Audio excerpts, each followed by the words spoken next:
Well, as you no doubt can see out the windows behind me, we've had more snow. This is April 15th when I'm starting this video. Probably won't be released on YouTube until this weekend, but I've been back home from my travels now for about a week and managed to get a lot of things done. I'll take you on a little tour, things that I've got planted and some things that have been moved around.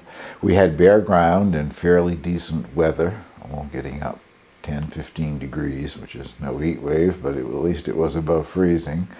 This morning it went down to 0 centigrade Celsius, and snow. We got about an inch of snow. It's clearing off now. The sun's come out and it's back up to 3 degrees outside. So I think this little bit of snow, about an inch, will be short-lived. No doubt by tomorrow this time it'll all be gone, but that doesn't make it any the less discouraging.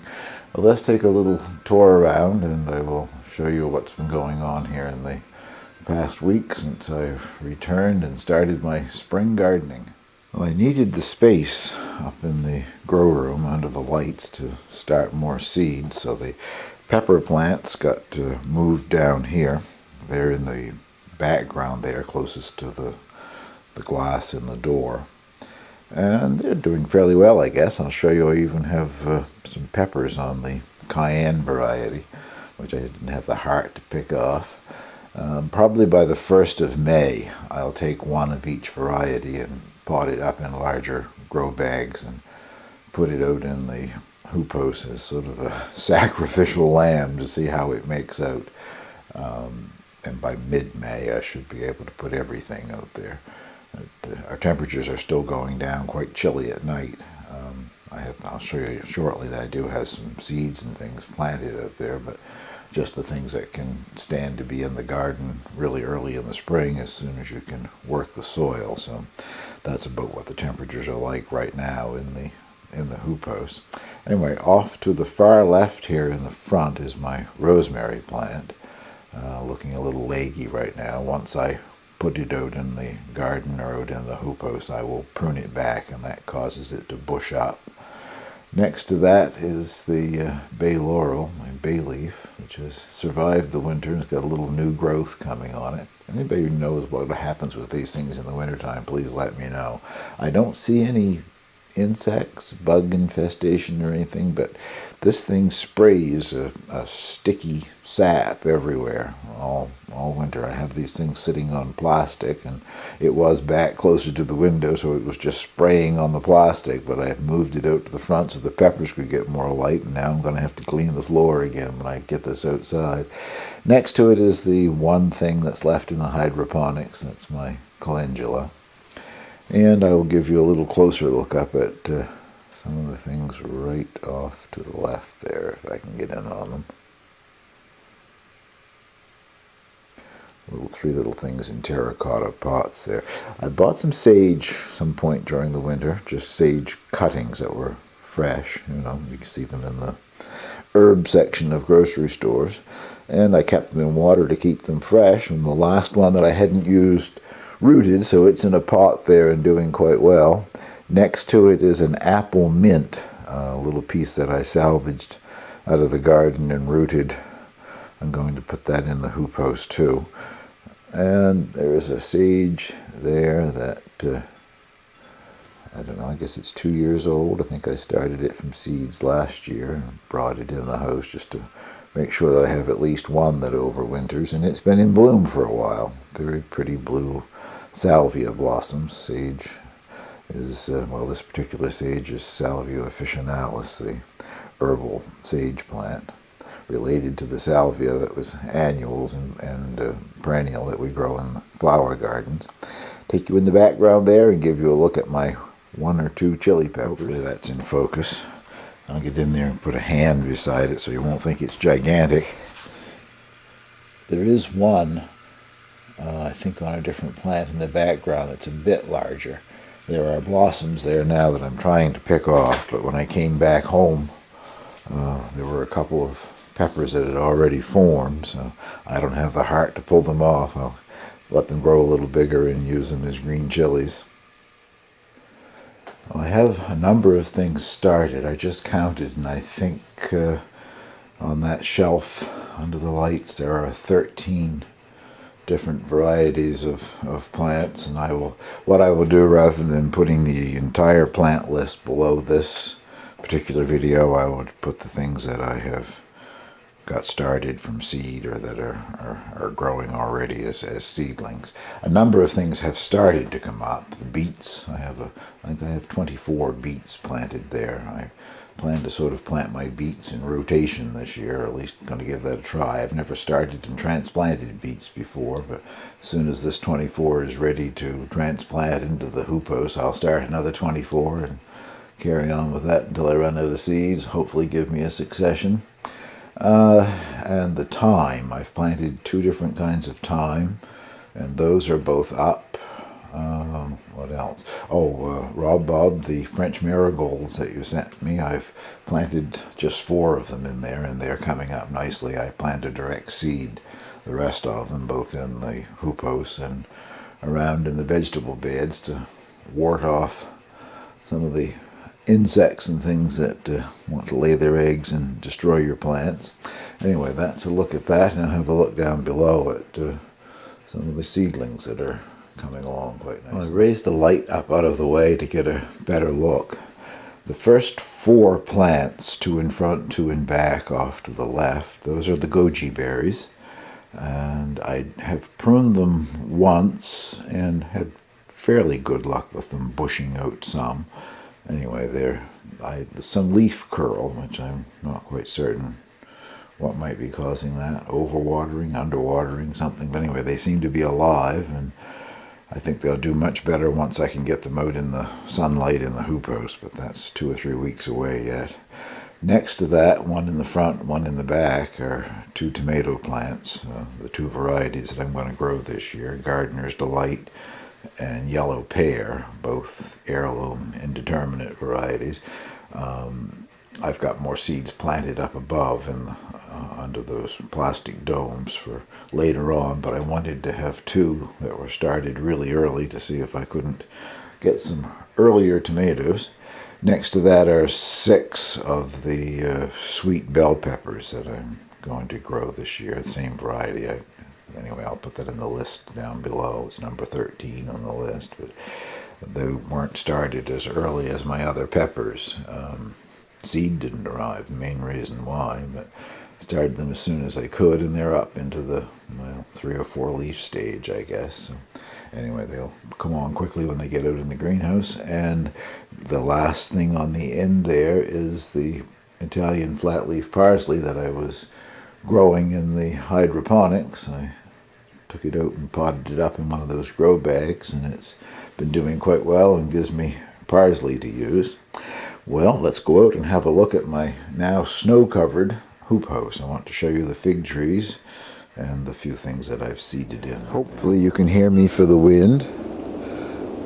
It's already sunny enough that it has warmed up enough inside the hoop house that the snow has slid down the side. I'll give you a little pan around here, show you what a mid-April snowstorm looks like. I've had a problem inside the hoop house ever since I built it with water. When we get heavy rains, and in the spring with the spring runoff from the melting snow and ice, and rain when the ground is still frozen and won't absorb much moisture, there's practically a river runs down the center of the hoop house in between the raised beds and turns it into muck. Well, a year or so ago I put a small trench and filled that with gravel, thinking that would help. It may have helped some, but it really didn't do the job. So yesterday I dug a nasty, great big deep ditch across in front. I'll eventually clean up the soil that's piled up around it, but that has done the trick. Still needs to do a lot of drying out in there, but the water that was running through there yesterday is now being carried off beyond the hoop house down behind it. So I guess I'm going to continue with a ditch in front of my hoop house. Sorry about the wind noise here.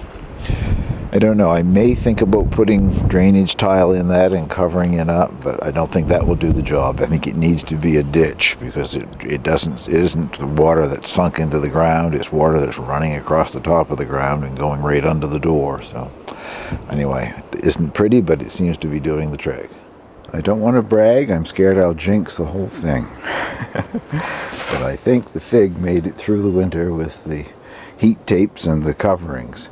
Those nice green buds are encouraging, but also if you can see the smaller little bumps, I think there are 3 below that one. I get a little back, you can see them all. Those are the beginning of figs. Figs trees sort of produce figs twice in a season. The early ones even start to come out before the leaves actually come out. And then the second ones I think are on the new growth. No fig tree expert me, but I'm encouraged. This is the best my figs have ever looked in the spring anyway. They've always died back to the ground. I'm leaving them uncovered in the daytime because right now in here it's I don't know, I haven't gone over and checked, but it's got to be in the low 20s. Low 70-degree Fahrenheit temperatures in here right now with the sun shining. I will come back out tonight and cover them over again because we're still going to have 2 or 3 frosty nights in a row here. But the figs are looking like they made it. And I hope I'm not jinxing it by saying so. Now, these things have only been planted here for a couple of days. I will take the covering off and show you what's under it. Nothing is up. I did bring out the broadleaf chives. They were still looking very wispy in the house, so I brought them out here thinking they'll perk up in the sunlight. Most everything that I've planted here can be planted early in the garden as soon as the soil can be worked, which is the conditions that I have inside the hoop house right now. A couple of things that are a bit risky. I've planted some zucchini and one of those greenhouse cucumbers, but only risking a seed or 2 here. We'll see what happens. I think they'll come up too, maybe just take them a little while. The larger planter there, the first one closest to the camera, that has a miscloon baby leaf lettuce blend planted in it, and they won't be transplanted. They'll stay in that to grow, but I wanted them in a larger trough type planter because if it gets too hot in here I'll be able to just move that outside into the garden. Other than that, they're all seedling type things that will be planted elsewhere, and some of them in here and some of them out in the garden if they ever come up, and I think they will. Well, there is a hoop house lesson here that I've learned the hard way over the past few years with the hoop house. I have brought different things out here thinking that it was warm enough and put them over on the bench, and they died a miserable death. But I discovered that if I lay my seedling trays or whatever down on the soil in the raised beds, that I have much better luck. And as you can see, I was also using row cover this time. The dark brown soil, weeds and all, stores a lot of heat during the daytime and gives that off at night, which keeps the things at ground level above freezing. So I learned that, as I say, the hard way by losing a number of plants and then finally having this idea, and it works. The garlic is planted in that long, narrow bed. It's only a foot wide, and I guess all these beds are 16 feet long. But anyway, it wasn't up a week ago, and all of a sudden it is all shot up through the ground, or most of it. So it's warming up enough that the garlic is doing quite well. These are the garlic bulbils. This is their 3rd growing season. Started 3 years ago from the tiny little bulbils that form on the top of the garlic stalk. 3rd year I should, hopefully, get some small heads of garlic out of them this fall and be able to divide those up into cloves for planting the following year. The light is so bright in here I can hardly see the screens. I hope I'm showing you the right thing. Those are Egyptian walking onions, which are going to be moved out into what's becoming hopefully a perennial vegetable garden that I hope to start after having read the Paradise Lot book this winter. I'll never be able to get anything quite like the 2 men that wrote the book, but it's intrigued me, and I'm trying to establish a number of things that are perennial, which Egyptian walking onions are. I have a number of, that's focusing for you or not, I have a number of clusters of the bulbs that formed on top of the stalks last summer, and I won't be using all of them. As a matter of fact, I think what I have growing in here is full-size plants. If I transplant those outside, it'll be all I'll want. So if there's anybody, unfortunately I have to limit this to Canadians because these have roots and I would never be able to get them across the border or mail them to other countries. But if there's anybody who would like to have some Egyptian walking onions for your garden, just send me a personal message with an address and I'll post a few of them to you. Well, that concludes this little video update. Thank you very much for watching, and I hope you're having a good spring and everything's growing well for you.